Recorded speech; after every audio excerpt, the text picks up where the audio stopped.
Depuis des millions d'années, le continent africain et le continent européen s'entrechoquent, libérant des poussées colossales qui, en soulevant les plaques terrestres, ont donné naissance à un millefeuille géologique, les Alpes.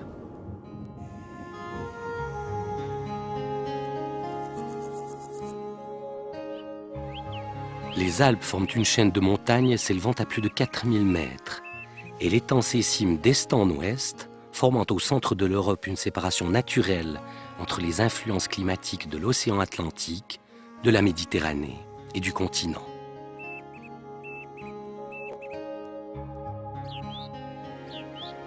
Cette extraordinaire diversité de climats et le brassage géologique des sols alpins qui fait se côtoyer les roches cristallines et les roches calcaires ont favorisé une grande biodiversité végétale et animale. D'une vallée à l'autre, d'une crête à la combe voisine, les conditions de vie varient, créant autant de milieux naturels dans lesquels des espèces différentes peuvent se développer. Cette diversité est encore favorisée par les différences d'altitude. Depuis les fonds de vallée jusqu'aux limites des forêts à près de 2400 mètres, plusieurs types de forêts se succèdent. Hêtraies, chênaies pubescentes, hêtraies à sapins et sapinières laissent progressivement la place aux forêts d'épicéas, qu'on appelle les pessières, aux mélésins et arolières, qui forment, au pied des neiges éternelles, la forêt boréale.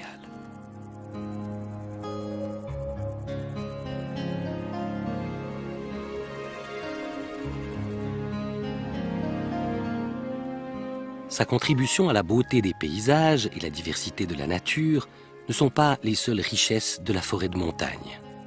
En recouvrant les pentes abruptes, les arbres offrent des milliers d'obstacles qui réduisent les risques induits par les dangers naturels.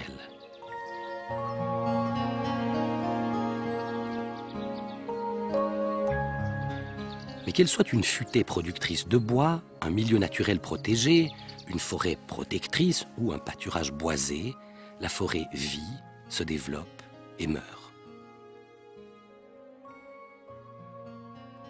Même si pour le regard humain, la forêt demeure immuable, chaque individu qui la compose, un jour disparaît et est remplacé par d'autres individus plus jeunes. Pour les populations qui vivent dans l'arc alpin, le rôle protecteur de la forêt de montagne est essentiel. Les enjeux sont importants. De nombreuses villes, de nombreux villages, des voies de communication ou des infrastructures importantes dépendent directement de la sécurité qu'offre la forêt de montagne. Les forestiers de l'arc alpin doivent gérer durablement ce patrimoine et leur défi est de taille.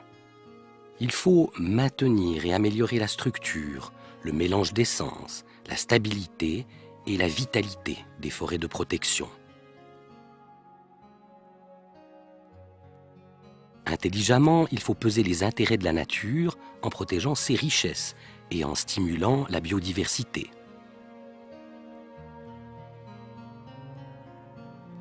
Les forestiers sont également conscients que la forêt a une place importante dans l'économie. Elle est un composant essentiel des paysages alpins, recherché par les vacanciers, et elle fournit une matière première renouvelable, le bois, et dans le futur, elle aura sans aucun doute un rôle très important comme source d'approvisionnement en énergie renouvelable. Écologique, protectrice ou économique, la forêt a de multiples fonctions qu'elle remplit pour la population.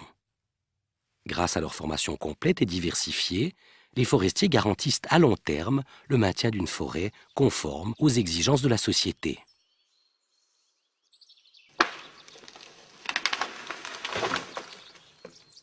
Par le passé, le forestier, en accord avec le propriétaire d'une forêt, décidait quasiment de toutes les actions qui étaient à effectuer en forêt, que ce soit l'exploitation de bois ou les plantations nécessaires au renouvellement d'une forêt. Actuellement, c'est plus compliqué. Le propriétaire, le gestionnaire ne sont plus suffisants et nous sommes obligés un petit peu de demander l'avis des utilisateurs de cette forêt, c'est-à-dire aussi bien les promeneurs, les associations de protection de la nature, que les chasseurs. En Suisse, afin de soutenir les praticiens dans leur prise de décision, l'Office fédéral de l'environnement a publié un ouvrage de référence sur la gestion durable des forêts de protection, le NICE.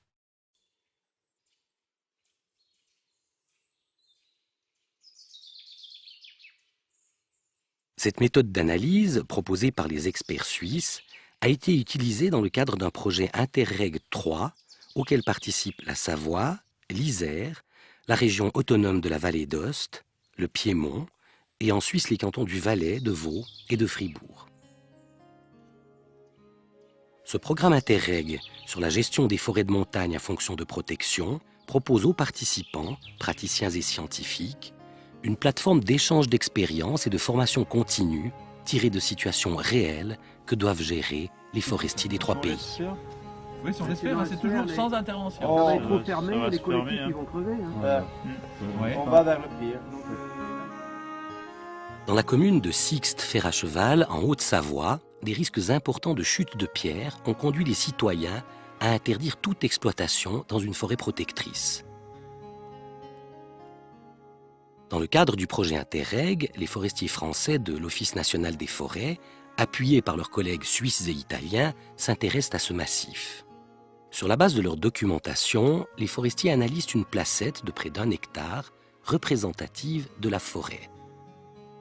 Ils cherchent à définir en premier lieu l'association végétale, c'est-à-dire le genre de forêt qui devrait pousser naturellement à cet endroit, en tenant compte des conditions de vie pour les arbres comme le climat, l'altitude, la nature du sol, etc.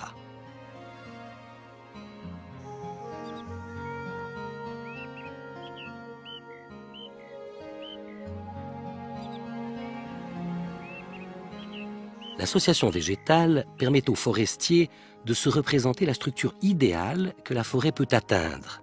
Si nécessaire, le forestier pourra la maintenir grâce à des interventions ciblées.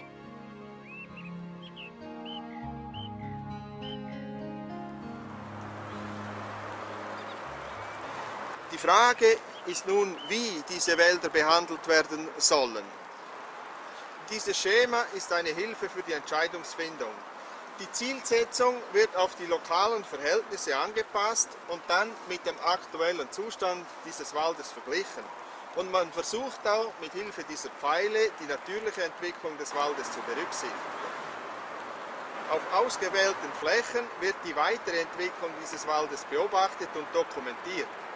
Dabei geht es darum, die Wirkung der ausgeführten Maßnahmen zu überprüfen und daraus die Lehren für ähnliche Situationen zu ziehen.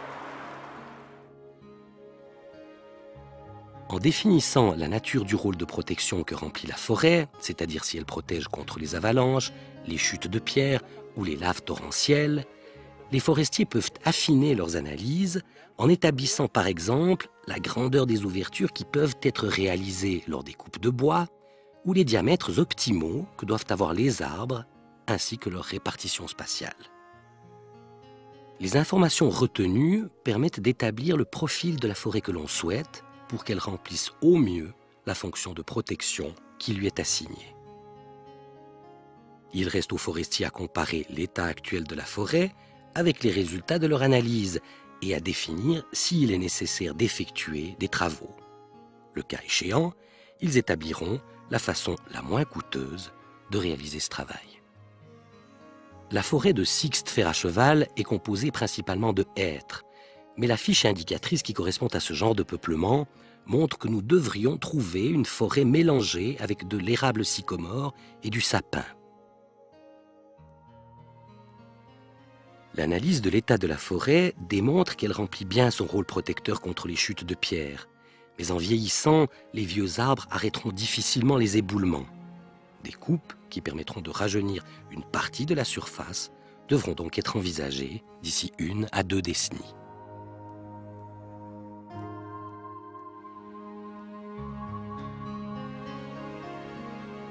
Sur le mont Chemin qui surplombe la ville de Martigny en Valais, une étude semblable a été réalisée.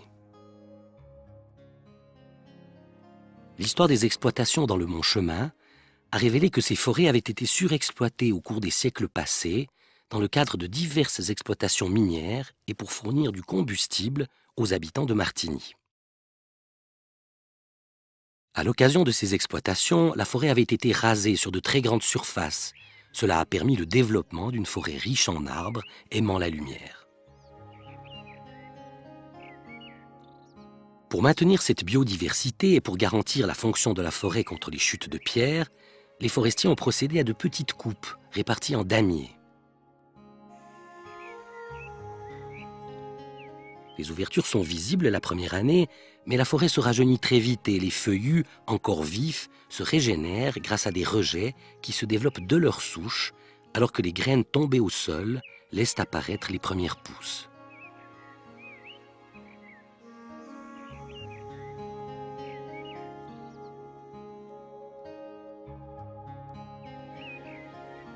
Alors que les prémices de la nouvelle forêt apparaissent, des insectes dont les larves se nourrissent de bois mort viennent pondre leurs œufs dans les troncs laissés sur place.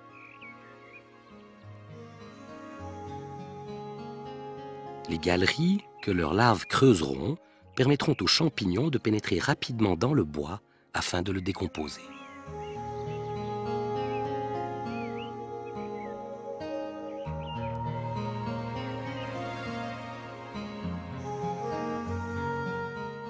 Dans les forêts de montagne qui se trouvent en moyenne altitude, il est relativement aisé de régénérer une surface. La période de végétation est longue et les forêts composées de feuillus sont diversifiées, ce qui offre aux sylviculteurs davantage de souplesse lors des travaux forestiers. Mais dans les forêts d'altitude, les conditions climatiques sont extrêmes et la vie est très difficile pour les arbres. Seules quelques espèces, principalement des résineux, s'y épanouissent. Ici, la régénération de la forêt nécessite plusieurs décennies de patience. Les jeunes plants sont en effet en forte concurrence avec les herbes. Ils souffrent aussi des effets mécaniques liés au poids et à la reptation du manteau neigeux. Dans les forêts humides comme celle du Chablais, les jeunes arbres sont très souvent en concurrence avec les hautes herbes. Dès que la chaleur du soleil touche le sol forestier, pétasite, adénostyle, laitue des Alpes, framboisier, etc. se développent, formant une couverture de plantes qui s'élève à plus de 1 mètre du sol. Dans ces conditions extrêmes, les graines des arbres voisins ne parviennent plus à germer.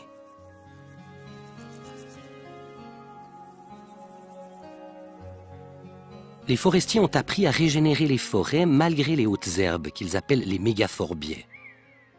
En observant la nature, ils ont constaté que les graines qui germaient sur les troncs ou les souches pourrissantes offraient à de jeunes arbres la possibilité de s'y installer à l'abri de la concurrence des hautes herbes.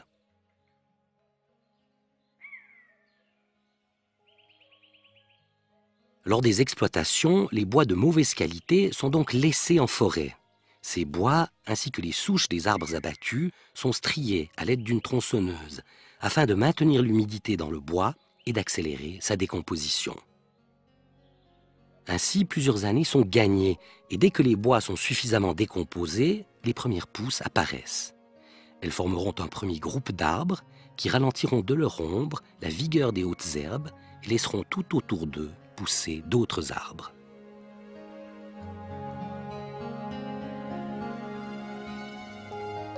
Lorsque la forêt est adulte, 150 à 200 ans plus tard, on peut encore observer les arbres qui se sont développés sur le bois mort.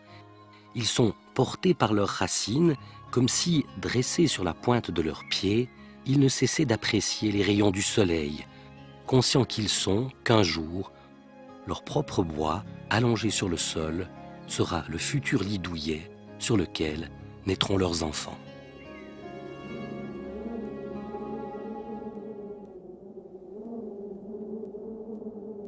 Lorsque les conditions de vie sont extrêmes pour la forêt, particulièrement dans les forêts d'altitude entre 1800 et 2400 mètres, on observe que les arbres poussent en groupe de plusieurs tiges, créant une famille dont toutes les tiges ne forment qu'une seule couronne de branches. Cette structure donne à la forêt de montagne un aspect de mosaïque entre groupes d'arbres et clairières.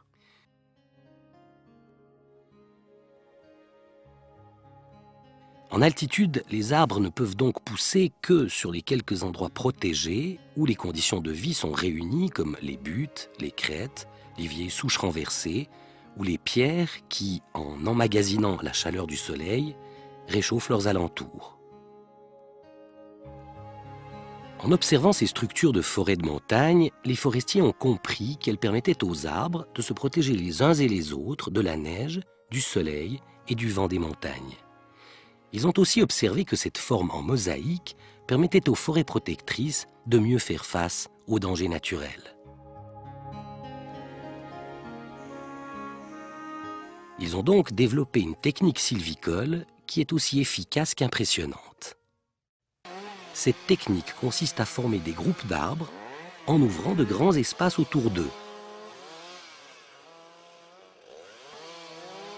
Les espaces et la grandeur des groupes sont sciemment déterminés par l'observation des arbres adultes avoisinants, et les forestiers répartissent les groupes en cherchant à éviter les ouvertures dans le sens de la pente.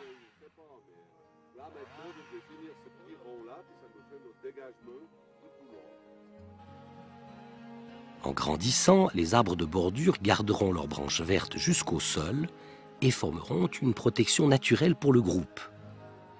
Ils combleront une partie des espaces ouverts tout en laissant suffisamment de place pour que la neige puisse s'accumuler à ces endroits.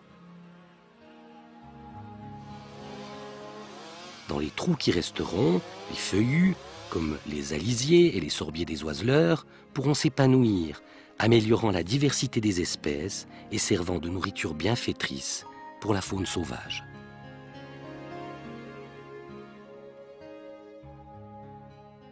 La forêt est le milieu de vie pour un grand nombre d'animaux sauvages. Ils y trouvent de la nourriture, des abris protecteurs et un climat de tranquillité qui leur est nécessaire pour vivre.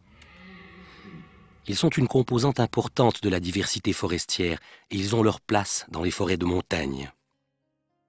Lors des travaux sylvicoles, les forestiers intègrent dans leurs réflexions les besoins des animaux en protégeant leur espace de vie et en développant leur nourriture au sol.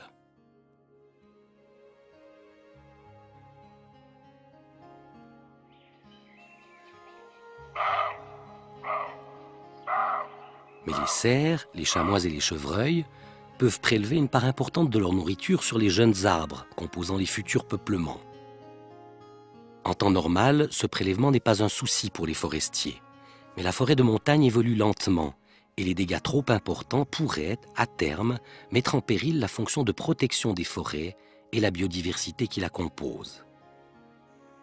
Les responsables de la faune et les forestiers doivent donc veiller à maintenir un équilibre sain entre les animaux et le milieu forestier qu'ils occupent.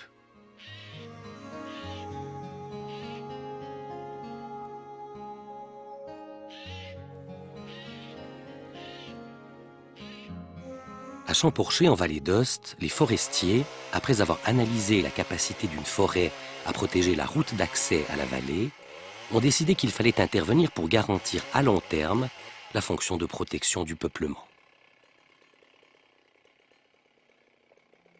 Mais cette forêt de protection est d'une très grande diversité. Elle accueille de nombreuses espèces végétales et animales et elle se trouve dans une région touristique. En observant la structure de la forêt, les forestiers ont constaté que des arbres de tous les âges poussaient côte à côte. Cette structure irrégulière n'est pas uniquement le fruit de la nature, mais elle résulte des interventions sylvicoles effectuées par le passé. Ces peuplements ont une structure idéale pour maintenir la fonction de protection contre les dangers naturels. Ils sont composés d'arbres qui dominent de nombreuses tiges plus jeunes, bien aérées et d'excellente stabilité.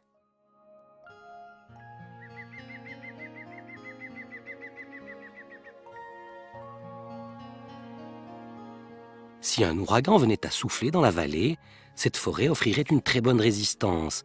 Et s'il parvenait à briser les arbres qui dominent, les arbres plus jeunes, protégés par leurs grands frères, pourraient rapidement les remplacer. Ce qui éviterait une longue période de régénération durant laquelle la surface serait nue et ne remplirait plus sa fonction de protection. L'intervention qui a été décidée permettra de maintenir l'état de cette forêt. Les investissements à réaliser seront largement compensés par le rôle de protection que la forêt continuera de remplir et par le maintien de sa biodiversité. Le maintien de la structure de la forêt détermine le choix des arbres à abattre.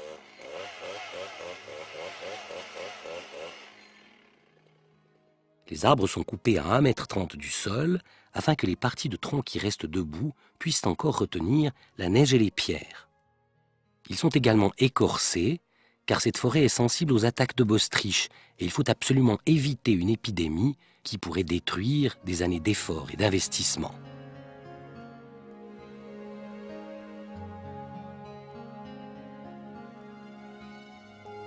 Pour cette raison, mais aussi pour éviter qu'ils glissent sur la route en aval, ou qu'en séchant, ils augmentent le risque d'incendie, les bois sont dévalés délicatement et évacués à l'aide d'un petit tracteur.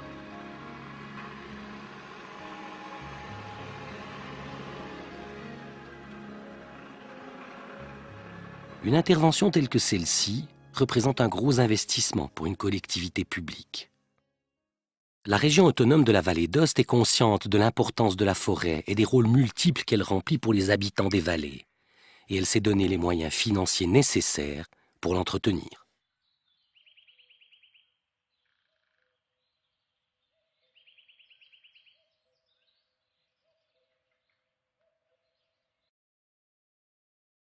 Un autre joyau de la forêt de montagne, les pâturages boisés de mélèzes. Depuis des générations, dans les montagnes valaisannes, valdôtaines et piémontaises, forestiers et agriculteurs font se côtoyer des mélèzes centenaires et des pâturages verdoyants afin de procurer du fourrage à leur bétail, tout en produisant du bois, utilisé principalement pour le chauffage et la restauration des chalets d'alpage. Les gens du pays appréciaient le feuillage aéré des mélèzes qui laissait suffisamment passer de lumière pour permettre à l'herbe de mieux pousser. Ils ont également observé que les arbres, grâce à leur léger ombrage et à la résistance qu'ils offrent au vent, évitaient le dessèchement du sol, permettant également à l'herbe de mieux pousser. Dès lors, il suffisait de maintenir le bon nombre d'arbres, ni trop ni trop peu, pour que le jeu d'ombre et de lumière puisse permettre au pâturage et aux mélèzes de se développer.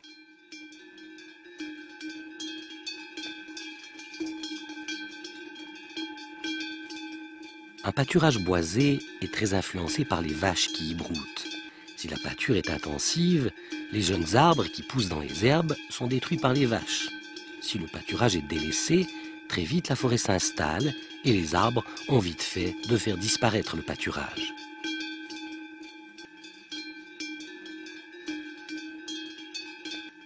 Les pâturages boisés sont importants pour l'économie agricole, pour leur valeur paysagère et pour la place qu'ils occupent dans le patrimoine montagnard. En collaboration avec les exploitants agricoles, les forestiers éclaircissent les peuplements de vieux mélèzes et effectuent des plantations pour les remplacer.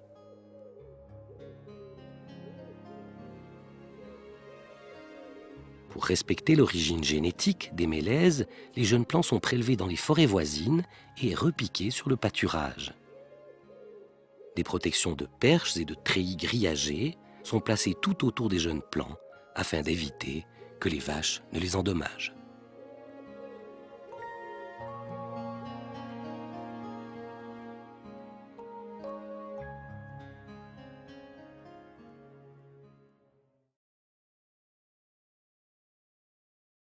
La forêt de montagne est un milieu naturel, riche et diversifié. Pour la collectivité, elle remplit des fonctions multiples. Elle est forêt nature, forêt protection et forêt économie. Pour y intervenir, le forestier a appris à observer et à comprendre l'évolution naturelle de la forêt. Par son travail et sa persévérance, il garantit la durabilité de ses fonctions et limite les situations de déséquilibre ou de catastrophe. Ses gestes imitent la nature en utilisant son dynamisme. Il connaît cet héritage forestier et sait mettre en valeur ses principales qualités, appréciées par la société. Ce travail, il le réalise pour que les populations qui vivent dans les Alpes puissent y rester durablement dans un environnement forestier familier et accueillant.